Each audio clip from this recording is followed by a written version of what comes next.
Two totally unrelated headlines. One about something life or death, something monumental, and one about something political and probably ethereal. But both of these headlines, almost impossible to imagine even a few months ago. Here's the first one, the monumental one. Last convoy of American troops leaves Iraq. The Iraq war now officially 100% over after nearly 9 years of war started for weapons of mass destruction that were not there. Here's the other headline. Ron Paul takes the lead in Iowa.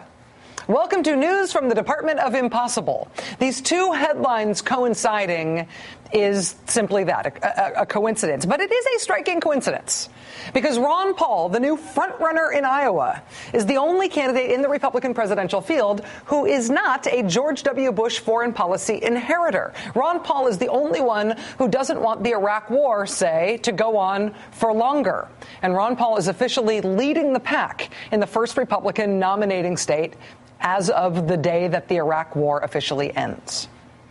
Now, if you think that might mean that Republican candidates are finally competing to put into practice their party's long popular rhetoric about living within our means and a humble foreign policy and the limited reach of government, that would not be the case. Here with the previous Iowa Republican frontrunner, Newt Gingrich, to disabuse us of that notion. One of the things you say is that if you don't like what a court has done, that Congress should subpoena the judge and bring him before Congress and hold a congressional hearing. Some people say that's unconstitutional, but I'll let that go for a minute. I just want to ask you from a practical standpoint, how would you enforce that? Would you send the Capitol Police down to arrest him? If you had to. Or you'd instruct the Justice Department to send a U.S. Marshal. If you like that whole limited government idea of divided power, co-equal branches of government, Newt Gingrich has a new idea that we should instead be a country where one branch of government has judges arrested if that judge rules in a way that the other branch doesn't like. That said, Mr. Checks and Balances there does find himself fading in the polls now. After a full month of Newt-mentum, after jumping out to a huge national lead over Mitt Romney, Newt Gingrich has officially fallen back down to earth. And some of his fading numbers are now, sort of for the first time of all the non-Romney contenders, for the first time, some of his falling numbers are redounding to Mitt Romney. Mitt Romney is now polling at 28% in this new national poll released by CNN. That is rarefied air for Mitt Romney. That is air that he has only dreamed of breathing this year. He is on the rise. There is, of course, not a national race for the Republican nomination, though. We don't vote nationally. We vote in order. And first, we vote in Iowa. And what's happened in Iowa is that Newt Gingrich has fallen by 8 points in the latest PPP survey. He has dropped 8 points in Iowa in the span of a week. Ron Paul is now leading the pack there. Is that because of Ron Paul's isolationist foreign policy, his position on things like Iraq or Iran? Who knows? I mean, Ron Paul is now the 6th frontrunner in Iowa this year. 6th. And it can't be that they've just been waiting for an isolationist to come along. I mean, they've picked in turn Mitt Romney and Rick Perry and Michelle Bachmann and Newt Gingrich and Herman Cain and now Ron Paul. Iowa Republicans do not seem to want any one particular thing. They seem to want everything in turn. But to the extent that this race is about the whole country learning what the Republican Party is like right now and what Republican politics are like right now, it is worth noting at this juncture that it is, in fact, possible to be the front runner in Iowa if you are an isolationist. It is possible to be the front runner in Iowa without winning the Murdoch primary, without getting Fox News on your side. To spend a little time trawling through Fox News Channel transcripts on LexisNexis searching for the words Ron Paul is to understand very quickly what it means in 2011 to lose the Fox News Channel Murdoch primary. I think right now anybody other than Ron Paul could beat Obama if the election were tomorrow. Ron Paul, to me, is just a complete distraction. Look, there is no foreign policy. There's no commander-in-chief because his notion of foreign policy is impossible. He will single-handedly be responsible for the re-election of Obama, which you would think is the very thing that he doesn't want. I absolutely, positively guarantee you that if Ron Paul is the Republican nominee, but he's not going to. Barack Obama is the next president. Right. He's not going to be the nominee. If Ron Paul wins here, what then? Well, the Ron Paul people are not going to like my saying this, but to a certain degree, it will discredit the Iowa caucuses. Fox News Channel decidedly not on the Ron Paul bandwagon. You know, for a while when Mitt Romney was really losing the Fox News Channel Murdoch primary, you could tell Mitt Romney was losing that because he just wasn't showing up on Fox News anywhere. But now, if it's a day of the week that ends with Y, Mitt Romney is probably somewhere on the Fox News Channel. And if it is a day of the week that ends with Y and Fox News Channel is talking smack about a particular Republican candidate, the candidate they are likely talking smack about is Ron Paul. And mostly what they are talking smack about is Ron Paul's isolationism on foreign policy. Literally every other Republican candidate, for all of their diversity, for all the different things that each of them prioritizes, for all of their different policy positions and outlooks, all of them, except for Ron Paul, have indicated they would like to start a war with Iran. Please, the sooner the better. And all of them have, to a greater or lesser extent, criticized the fact that the Iraq war is ending. The only problem with that war is that it hasn't gone on long enough. Ron Paul stands alone on those issues, and he gets pilloried for it by the establishment Republicans and by the establishment Republican media. But the idea of not getting involved in another war in Iran, for instance, is something that does get Ron Paul applause from Republican audiences at Republican debates. You know what I really fear about what's happening here? It's another Iraq coming. There's war propaganda going on. And we're arguing, to me, the greatest danger is that we will have a president that will overreact. Nuclear weapons are loaded over there. Pakistan and India, Israel has 300 of them. We have our ships there. We got to get it in a proper context. Right. We don't need another war. Understood. And you make that point quite a lot.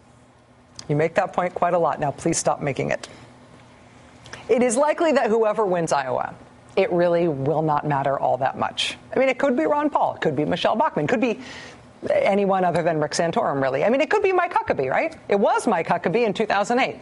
The uncomfortable truth about the carpet-bombing coverage of the Iowa Republican caucuses is that Iowa itself doesn't much matter when it comes to the process of picking the Republican nominee for president anymore. It is not predictive of what Republicans in the rest of the country are going to do when it's their turn to vote. Winning Iowa mostly just means you are popular in Iowa. Good for you. But the persistent popularity of Ron Paul, both in Iowa and elsewhere, his sustained fundraising, his sustained support, his sustained ability to turn out big crowds, his appeal across the country, his cross-demographic appeal, where he can get people without gray hair to turn out to Republican candidate events. No offense to people with gray hair. I have some myself. What is most interesting about Ron Paul is not just his isolationism. There's always been a strain of that in Republican politics. Pat Buchanan ran as an isolationist, among other things, when he ran back in the 90s. What's most interesting about Ron Paul is the extent to which his domestic stuff, his social issue libertarianism, his position on things like not just the war in Iraq, but the war on drugs, calls out a really uncomfortable truth in modern Republican politics, which is that Republicans want their brand to be small, hands-off government.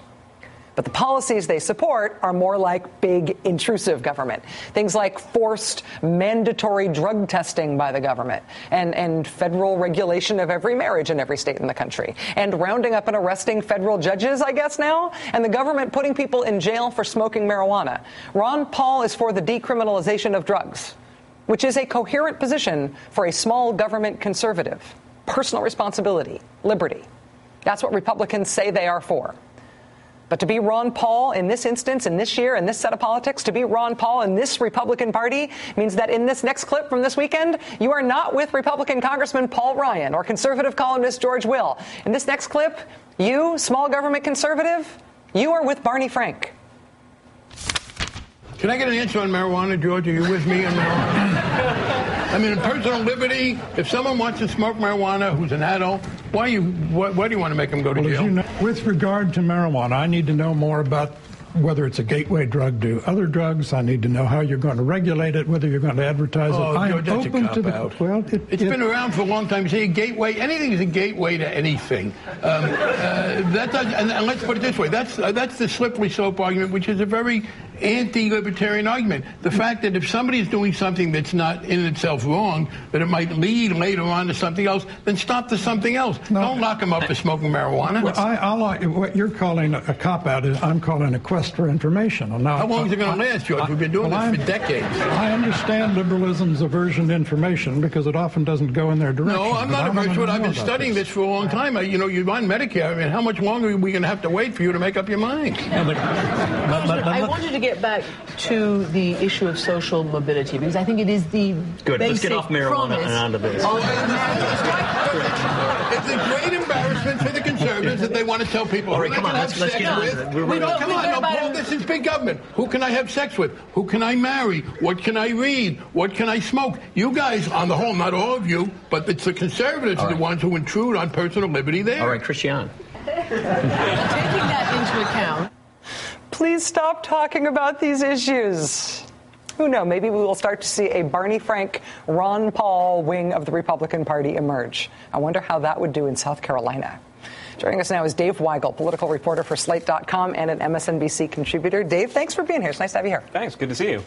You have followed Ron Paul and his relationship with the Republican Party for a long time before these primaries. Since the beginning of 2007, really. Yeah, and some of your part of the reason that I started paying a lot of attention to you as a reporter is because I thought you were trenchant and insightful and not dismissive about Ron Paul in a way that really resonated with me. Do you think that he is more acceptable to the Republican establishment now than he used to be, or is he still in the same relationship with them that he's always been in? Well, he talked in 2007 about building up the Republican Party, adding more people to it. I think he actually succeeded in part in bringing people who might have been up for grabs. I talked to Ron Paul voters in 2007 who liked Barack Obama and liked Ron Paul. I actually was one of those voters.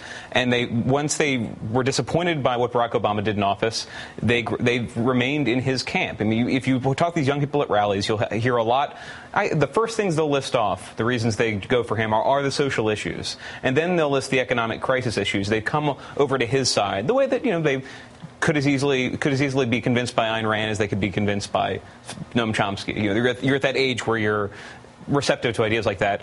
He's added those people to the party, and I think also because the economy collapsed in 2008, because he'd been predicting it for so long, it doesn't really matter that he was wrong in previous instances. If those preachers who predict the rapture are ever right, we're going to forget they got it wrong 20 times. Right. That happened to him. And I think people in the Republican Party who disagree with him on a lot of issues became more sympathetic to him. And this coalition in Iowa is partly those new voters and partly old-line conservatives who would have listened to him before, but he was right about something. It's a little bit, I feel, underappreciated in terms of the Iowa dynamic, though, that he has been running a really, really strong anti-abortion campaign in Iowa. He's essentially campaigning as Ron Paul obstetrician in Iowa when you look at his ads. 4,000 babies. Yeah, and do you think that's driving some of his more traditional support, or how does that interact with the support that he's driven from younger voters and the people who are motivated in the way you were just describing? It is. They look past it because when voters fall for a candidate, they look past a lot of things. I mean, Herman Cain supporters until the very end looked past a lot of things about Herman Cain.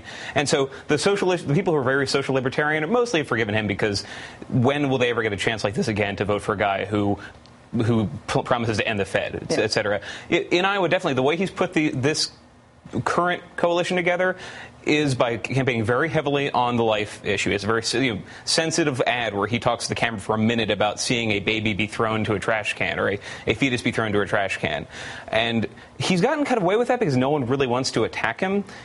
Some of the Iowa social kingmakers like Bob Vander Plaats have started to point out that, look, he says these things, he believes these things, but as a federalist who doesn't want to impose this on every single state, and as somebody who, he looks at gays in the military, says it's not any of my concern, we can't trust him to actually do this stuff. We don't want somebody who just believes it, we want somebody who will enforce it. Who will impose it through big government, or that, which he doesn't believe in. Who will go after these judges, et cetera. And he's gotten away with it so far, but this is 2 weeks before the caucus, but people don't take him seriously. We'll see if that lasts. Do you think that the combination of that sort of two-pronged appeal that you're describing and what's needed to win in Iowa, which everybody says is organization, does he have that other side of it? Do you think that he actually could end up winning?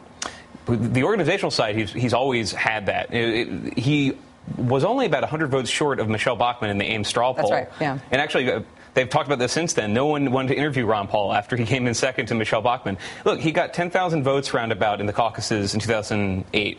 He got nearly 5,000 votes in that straw poll. And typically you do about at least 6 or 7 times better. He actually has the numbers to put this together, and that's why I think that is important. The factor that Mitt Romney would not mind if this is the guy who ends up being the next anti-Romney. It's very cynical, but that can help him. No, he's got an organization the Republican Party did not see coming. I think you put very well in the first segment. And Romney's not going to spend $3 million destroying him the way that he has with Gingrich. It's like, see Gore Vidal and The Best Man. Sometimes you like to have somebody else take care of the mess and you can move in later. Dave Weigel from Slate.com and an MSNBC contributor, somebody who I read every day but I do not talk to frequently enough. Thanks, Dave. Thank you. Good to see you.